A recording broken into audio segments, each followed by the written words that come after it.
بسم اللہ الرحمن الرحیم۔ السلام علیکم۔ حضرت خضر علیہ السلام کہیں جا رہے تھے اور وہ بوڑھے تھے۔ ان کے پاس کسی قسم کا ساز و سامان یا رقم بھی نہیں تھی، بالکل خالی ہاتھ تھے۔ راستے میں انہیں ایک فقیر ملا۔ اس نے حضرت خضر علیہ السلام سے کہا کہ مجھے اللہ کے نام پر کچھ دے دو۔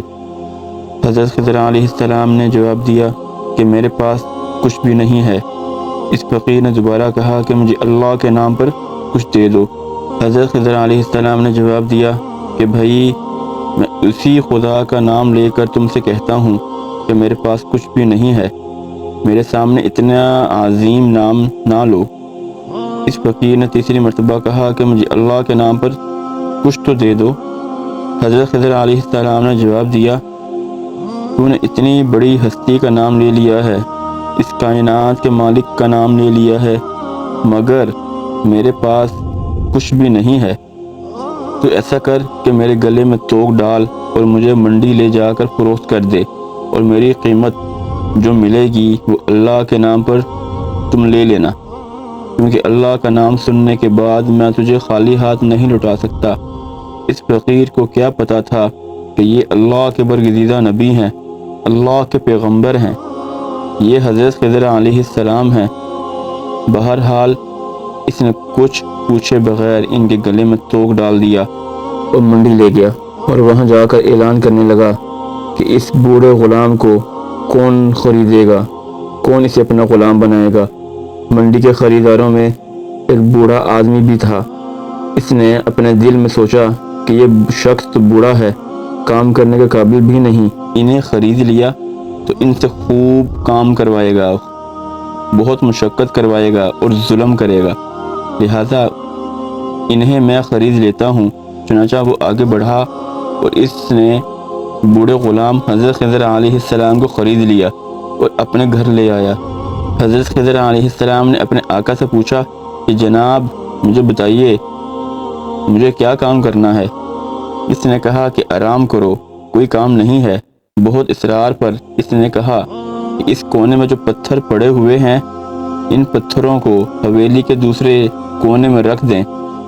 آقا نے سمجھا کہ غلام بہت ضعیف اور بوڑھا ہے، ایک دو پتھر اٹھانے کے بعد تھک جائے گا اور آرام کرے گا، اور یوں کئی دن ان کو اس کام میں لگ جائیں گے۔ کچھ دیر بعد وہ آقا واپس آیا تو سارے پتھر حویلی کی دوسری جانب پڑے ہوئے تھے۔ وہ حیران رہ گیا کہ یہ کیسے ہو گیا، پتھر تو بہت بھاری تھے، تو یہ کیسے اس ضعیف بزرگ نے یہ سارا کام اتنی جلدی کر دیا۔ اس بوڑھے نے کئی دنوں کے کام کو اکیلے چند گھنٹوں میں کیسے کر لیا۔ اس نے حیران ہو کر پوچھا، تم کیا چیز ہو اور کون ہو؟ انہوں نے جواب دیا کہ جناب میں آپ کا غلام ہوں۔ کافی دنوں کے بعد اس بوڑھے آقا نے کہا، یہ دیوار بہت پرانی اور بوسیدہ ہو چکی ہے، اس دیوار کو گرا کر نئی تعمیر کر دیں۔ یہ کہہ کر وہ آقا ایک کونے میں چھپ کر بیٹھ گیا تاکہ دیکھ سکے کہ یہ بوڑھا کیسے کام کرتا ہے۔ چنانچہ حضرت خضر علیہ السلام نے پرانی دیوار کو گرا دیا اور گارا بنایا، پھر ایک پتھر کو گارا لگا کر دیوار بنانے کے لیے رکھ دیا، اور پھر یوں پتھروں کو اشارہ کیا تو پتھر ترتیب سے دیوار پر لگنا شروع ہو گئے، اور پھر آنن فانن دیوار کھڑی ہو گئی۔ بوڑھا مالک دوڑ کر آیا اور ان سے پوچھا کہ آپ کون ہیں؟ انہوں نے جواب دیا کہ میں آپ کا غلام ہوں۔ اس بوڑھے آقا نے کہا، خدا کے لیے مجھے بتائیں کہ آپ کون ہیں۔ حضرت خضر علیہ السلام نے جواب دیا کہ میں بالکل آپ کو نہ بتاتا، مگر آپ نے خدا کا نام لے لیا ہے، اس عظیم ہستی کے نام کی وجہ سے بتا دیتا ہوں کہ میں خضر ہوں۔ وہ بوڑھا ڈر گیا کہ اب اللہ کے پیغمبر ہیں، اب اللہ کے نبی ہیں، مجھ سے گستاخی ہو گئی، بس آج سے آپ آزاد ہیں۔ یہ تھے وہ لوگ جو اللہ کے نام پر، جو اللہ کی اتنی لاج رکھتے تھے، تبھی تو اللہ تعالیٰ نے انہیں اتنا بلند مقام عطا کیا اور نبوت کے مرتبے پر فائز کیا۔ اگر آپ کی ویڈیو اچھی لگی ہو تو اس ویڈیو کو اپنے دوستوں کے ساتھ شیئر کیجیے گا اور اس چینل کو سبسکرائب کیجیے گا۔ جزاک اللہ۔